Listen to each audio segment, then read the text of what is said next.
Chairman Peoples party نے میرپور انتخابات میں کارکن کی ہلاکت پر سخت رد عمل کا اظہار کیا ہے۔ فائرنگ کا الزام لیگی امیدوار پر عائد کر دیا۔ بلاول بھٹو کا کہنا تھا کہ اپنی شکست سے بوکھلا کر پاکستان پیپلز پارٹی کے مخالفین اوچھے ہتھ کنڈوں پر اتر آئے ہیں۔ پیپلز پارٹی کے دیگر رہنماؤں نے بھی قاتلوں کی فوری گرفتاری کا مطالبہ کر دیا۔ چیئرمین پیپلز پارٹی بلاول بھٹو زرداری نے اپنے بیان میں کہا کہ انہیں اطلاع ملی ہے کہ مسلم لیگ نون کے امیدوار سردار عمیر نعیم کی فائرنگ سے کارکن مختار یونس شہید ہو گیا۔ 2 روز قبل بھی مسلم لیگ نون نکیال کے رہنما سردار عمیر نعیم کی ساتھیوں سمیت کھلے عام فائرنگ کرنے کی ویڈیو سامنے آئی تھی۔ متعلقہ حکام اس واقعے کا نوٹس لیتے تو آج ایک انسانی زندگی کی قیمت ادا نہ کرنا پڑتی۔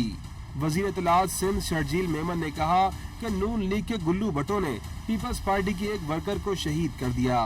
زبردستی اور دھوس سے نون لیگ کو کشمیر میں الیکشن چوری نہیں کرنے دیں گے۔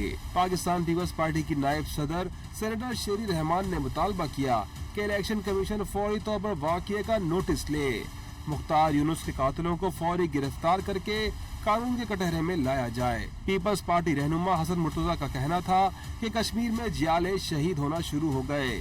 الیکشن کمیشن بتائے کیا اس سے بھی سوال کیا جا سکتا ہے۔